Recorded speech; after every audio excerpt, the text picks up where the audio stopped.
Hello दोस्तों, आज की कहानी है जिस्म की भूख भाग 42। आज आरती जी को एहसास हो गया था कि उन्होंने कितनी बड़ी गलती की थी, बल्कि गुनाह किया था उन्होंने। जिस अनामिका को वो बचपन से जानती समझती आई थी, वो तो उसका असली रूप था ही नहीं। कैसे वो उसे न समझ पाई। अंशिका जिसे वो जानती तक न थी, वो उनसे घुलने की कोशिश करती तो वो दूर भागती, और जिसे अपना समझती तो वो उन्हें ही इस घर से निकलने की फिराक में थी। निमेश ऑफिस में बैठा आरती जी के बारे में सोचता रहा। उसे रह रहकर अनामिका के ऊपर गुस्सा आ रहा था, पर अभी वो दिमाग से काम ले रहा था। निमेश ने चेयर से उठकर बाहर देखा।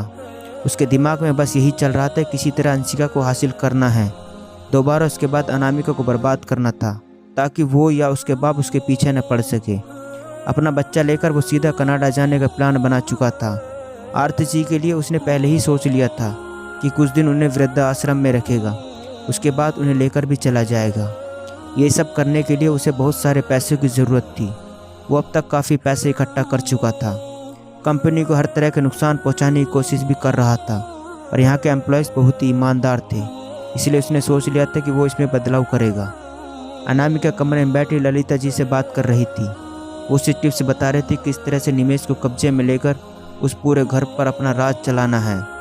वो तो वैसे भी गुस्से में थी, क्योंकि निमेश ने कुछ भी नहीं कहा अपनी माँ से, न ही उसकी दिलजोई करने आया था, बल्कि उसे मार खाते वक्त भी एक शब्द नहीं बोला। वो अनामिका का बस यही चल रहा था कि वो आरती जी को धक्के मारकर बाहर कर दे। वो तो ललिता जी थी जो उसे संभालते हुए थी कि शांत रहे, वरना निमेश भी अगर पलट गया तो मुश्किल हो जाएगा। अनामिका मन मार कर रह गई। विक्रांत के लिए कपड़े आए हैं, रानी माँ ने बुलवाया है, चलकर देख लीजिए। अंशिका को प्रभा ने बताया तो वो उसके पीछे चल दी। पहले उसे रानी माँ से डर लगता था, पर अब नहीं लगता। वो उनसे जरा भी नहीं डरती थी, और उनसे डिटाई से वो सख्त खफा रहती थी, पर कहती कुछ न थी। सिद्धांत पहले से ही मौजूद था, उसके भी कपड़े आए थे। ये सब कपड़े उसे खानदान के रिवाजी के हिसाब से बनाए गए थे, जो नॉर्मली थे। अंशिका जब कमरे में आई तो विक्रांत खुश हो गया। उसे अब कपड़े सिलेक्ट करने में कोई प्रॉब्लम नहीं होनी थी। सिद्धांत ने अपने कपड़े पहले ही अलग कर दिए थे। उसके कमरे में आते विक्रांत उठकर उसके पीछे आकर खड़ा हो गया। रानी माँ ने उसे घूर कर देखा तो वापस अपनी जगह जाकर बैठ गया। उसकी बेताबी को देख अंशिका का चेहरा भी मुस्कान आ गई। अंशिका ने कपड़ों पर नज़र दौड़ाई तो उसका दिल अजीब सा होने लगा। दूल्हे के लिए जो शेरवानी आई थी वो एकदम वैसी थी जैसे निमेश ने बनवाई थी। वही कलर, वही डिज़ाइन। आंखों में बरसात शुरू हो गई। वो तेजी से वहाँ से निकल गई बिना कुछ बोले। सिद्धांत के साथ विक्रांत और रानी माँ को भी अजीब सा लगा उसका बर्ताव। है भगवान, अगर अंशिका को नहीं पसंद था तो बोल देती, क्या इस तरह नाराज़ होकर रोने की क्या ज़रूरत थी। विक्रांत झुंझला कर बोला। रानी माँ ने तुरंत उसे टोका। आपसे दोबारा ना कहना पड़े विक्रांत, वो आपकी भाभी माँ है, और आइंदा आप इसी नाम से उन्हें बुलाएंगे। विक्रांत ने बुरा सा मुँह बनाया। सिद्धांत बेचैनी से दरवाजे की तरफ देखता रहा। जाकर देखिए ऐसे क्यों चली गई हमारी इजाज़त के बगैर। रानी माँ को अंशिका के आंसू देखकर पहली बार तकलीफ हुई। सिद्धांत उठकर जाने ही वाला था कि विक्रांत उठ खड़ा हुआ। देखता हूँ मैं। सिद्धांत दांत पीस कर रह गया। विक्रांत जब कमरे में आया तो वहाँ मौजूद नहीं थी, और उस रूम से पानी गिरने की आवाज़ आ रही थी। वो समझ गया वो वहीं है। वो दुखी मन से बाहर निकलने लगा कि सिद्धांत आ गया।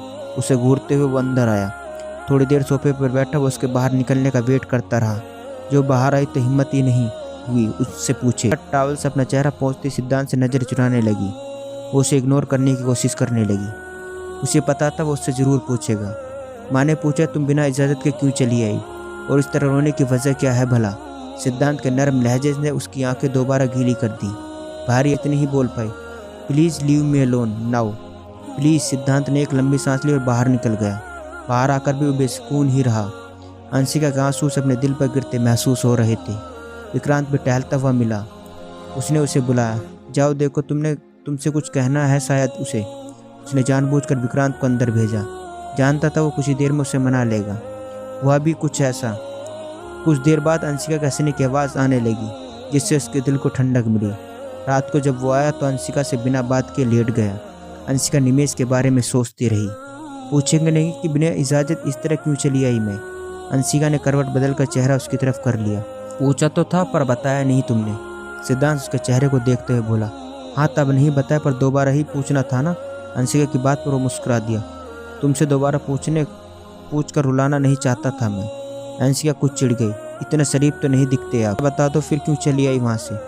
सिद्धांत को बहुत अच्छा लगा उसका चिढ़ना, अपनेपन का एहसास होना। मुझे निमेश की याद आएगी, उसने भी ऐसे कपड़े बनवाए थे हमारी शादी पर। अंशिका की आंखों में आंसू आ गए। सिद्धांत के दिल में जैसे कुछ चुभने लगा। सिद्धांत ने उसकी आंखों से आंसू साफ किए। तुमने कहा था ना उसका नाम मेरे सामने ना लिया करो। अब हमारी शादी हो चुकी है, उसका कोई किरदार नहीं अब हमारी ज़िंदगी में, और तुम उसे अपने दिल और दिमाग से निकाल दो जितनी जल्दी हो सके। सिद्धांत ने सब कुछ बहुत धीरे धीरे कहा। हवेली में किसी को नहीं पता था कि उसकी शादी के बारे में।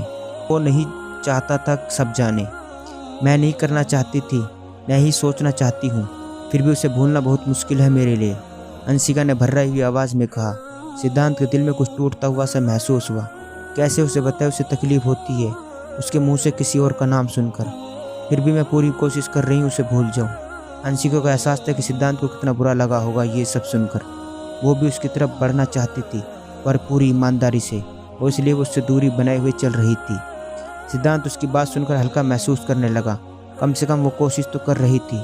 अगर उसे उससे मोहब्बत न होती तो वो उसे छोड़ चुका होता, पर उसके बिना जीने की कल्पना से ही वो उसकी सांसें बंद महसूस होती थी। वो उसे अपनी बेताबी बताना चाहता था, पर अभी वक्त था इन सब के लिए, और इंतज़ार कर रहा था उस वक्त का। क्या होगा आगे जानने के लिए कहानी का अगला भाग ज़रूर देखें। दोस्तों, ये था जिस्म की भूख भाग 42। दोस्तों, कहानी अच्छी लगी हो तो चैनल को सब्सक्राइब करना न भूलें।